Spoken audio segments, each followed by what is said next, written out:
नमस्कार, मैं हूं आपके साथ कविता राणा। चीन से बढ़ते तनाव के बीच देश के प्रधानमंत्री नरेंद्र मोदी ने 3 अक्टूबर को हिमाचल प्रदेश में अटल टनल का उद्घाटन किया और जिसे रणनीतिक रूप से अहम भी माना जा रहा है। इससे भारतीय सेना को लाइन ऑफ एक्चुअल कंट्रोल यानी कि LAC के इलाकों में गश्त करने में आसानी हो जाएगी। साथ ही सेना की जरूरत के सामान भी बड़ी आसानी से और जल्द पहुंचाए जा सकेंगे। मनाली और लेह को जोड़ने वाली ये अटल टनल वैसे तो 3 अक्टूबर को उद्घाटन के बाद से ही चालू होगी, लेकिन दुनिया की सबसे लंबी इस सुरंग से बुधवार को पहली बार सेना का काफिला गुजरा। इस काफिले में सेना के कई वाहन और ट्रक शामिल थे जो लेह की ओर जा रहे थे। इन ट्रकों से सेना के लिए जरूरी दैनिक उपयोग के सामान को आगे के इलाकों में भेजा गया। तो रोहतांग दर्रे के नीचे टनल बनाए जाने का ऐतिहासिक फैसला 3 जून साल 2000 को लिया गया था और जब अटल बिहारी वाजपेयी देश के प्रधानमंत्री थे। सुरंग के दक्षिणी हिस्से को जोड़ने वाली सड़क की आधारशिला 26 मई 2002 को रखी गई थी और कुल 8.8 किलोमीटर लंबी ये सुरंग 3000 मीटर की ऊंचाई पर बनाई गई और दुनिया की सबसे लंबी सुरंग है, जिससे सेना को सामरिक रूप से मजबूती मिलेगी। अब अटल टनल से बौखलाया चीन। ये चीन भी जानता है कि अटल टनल से भारत को रणनीतिक मजबूती मिलेगी, लेकिन वो चाहकर भी ये बात स्वीकार नहीं कर पा रहा है। लेकिन इतना जरूर है कि शी जिनपिंग का पिट्ठू यानी कि सरकारी मीडिया ग्लोबल टाइम्स अटल टनल से इतना बौखला गया है कि गीदड़ धमकी देने लगा है। चीन के सरकारी अखबार ग्लोबल टाइम्स में छपे एक आर्टिकल में लिखा गया है कि भारत को अटल टनल बनाने से बहुत ज्यादा फायदा नहीं होने वाला। ग्लोबल टाइम्स में लिखा गया है, इसका निर्माण सिर्फ सैन्य मकसद से किया गया है। जंग के वक्त खासकर सैन्य संघर्ष के दौरान इससे भारत को कोई फायदा नहीं होने वाला है।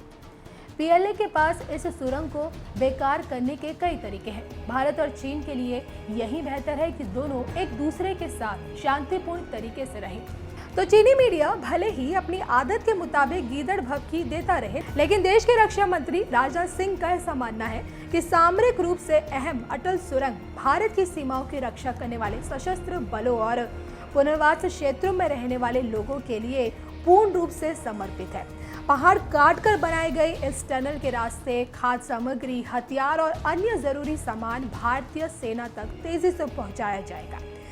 3300 करोड़ की लागत से तैयार किए गए इस टनल के शुरू होने से अब लाहौर के लोग सर्दियों में होने वाली बर्फबारी के चलते 6 महीने तक अन्य इलाकों से नहीं कटेंगे। तो वहीं दूसरी तरफ भारतीय सैनिक इस टनल के इस्तेमाल से चीन से सटी सीमा लद्दाख और पाकिस्तान से सटे कारगिल तक आसानी से पहुंच पाएंगे। मेरे ये सुझाव भारत सरकार के रक्षा मंत्रालय के लिए भी हैं, भारत सरकार के शिक्षा मंत्रालय के लिए भी है और BRO के लिए स्पेशली भी है। एक, ये टनल का काम अपने आप में इंजीनियरिंग की दृष्टि से, वर्क कल्चर की दृष्टि से यूनिक है। पिछले इतने वर्षों में जब से इसका डिजाइनिंग का काम शुरू हुआ, कागज पे लिखना शुरू हुआ, तब से लेकर कब तक अब 1000-1500 लोग ऐसे छांटे। मजदूर भी हो सकता है और टॉप व्यक्ति भी हो सकता है। उसने जो काम किया है उसका अपना जो अनुभव है उसको वो अपनी भाषा में लिखे। एक 1500 लोग पूरी प्रोसेस को अगर लिखेंगे, कब क्या हुआ, कैसे हुआ, एक ऐसा डॉक्यूमेंटेशन होगा जिसमें ह्यूमन टच होगा। जब हो रहा था तब वो क्या सोचता था, कभी तकलीफ आई तो उसको क्या लगा। एक अच्छा डॉक्यूमेंटेशन, मैं एकेडमिक डॉक्यूमेंटेशन नहीं कह रहा हूँ, ये वो डॉक्यूमेंटेशन है जिसमें ह्यूमन टच है।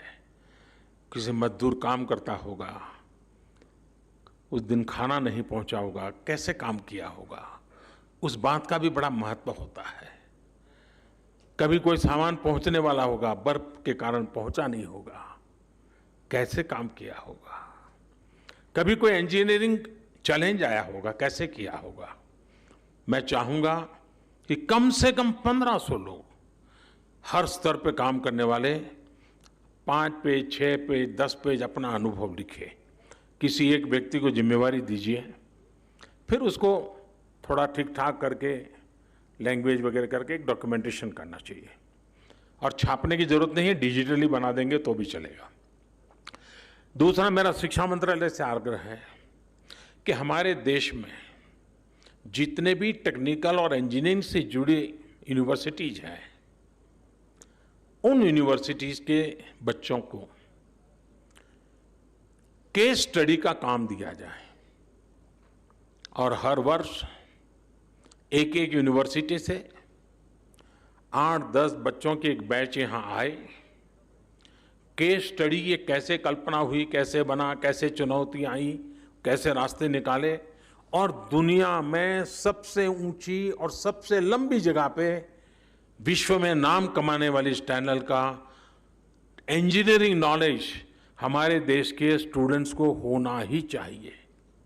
इतना ही नहीं, ग्लोबली भी मैं चाहूंगा एमईए के लोग कुछ यूनिवर्सिटीज को इनवाइट करें, वहां की यूनिवर्सिटी केस स्टडी के लिए यहां आए, प्रोजेक्ट के रूप में स्टडी करें। दुनिया के अंदर हमारे इस ताकत की पहचान होनी चाहिए, विश्व को हमारी ताकत का परिचय होना चाहिए। सीमित संसाधनों के बाद भी कैसे अद्भुत काम वर्तमान पीढ़ी के हमारे जवान कर सकते हैं, इसका ज्ञान दुनिया को होना चाहिए। और इसलिए मैं चाहूँगा कि रक्षा मंत्रालय, शिक्षा मंत्रालय, एमईए, बीआरओ सब मिल करके एक प्रकार से लगातार ये एजुकेशन का हिस्सा बन जाए। टनल का काम हमारी एक पूरी नई पीढ़ी से तैयार हो जाएगी। तो टनल एक इंफ्रास्ट्रक्चर बनेगा, लेकिन मनुष्य निर्माण भी एक बहुत बड़ा काम होता है।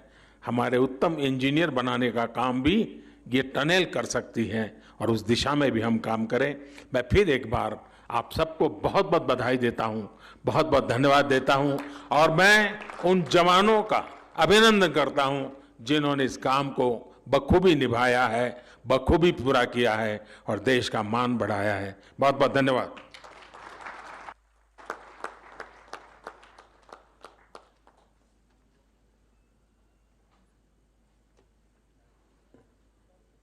अब मैं माननीय प्रधानमंत्री जी से अनुरोध करता हूं कि वह हिमाचल सरकार द्वारा निर्धारित स्टैंड की तरफ प्रस्थान करें, जहां हिमाचल टूरिज्म की तरफ से एक ब्रीफ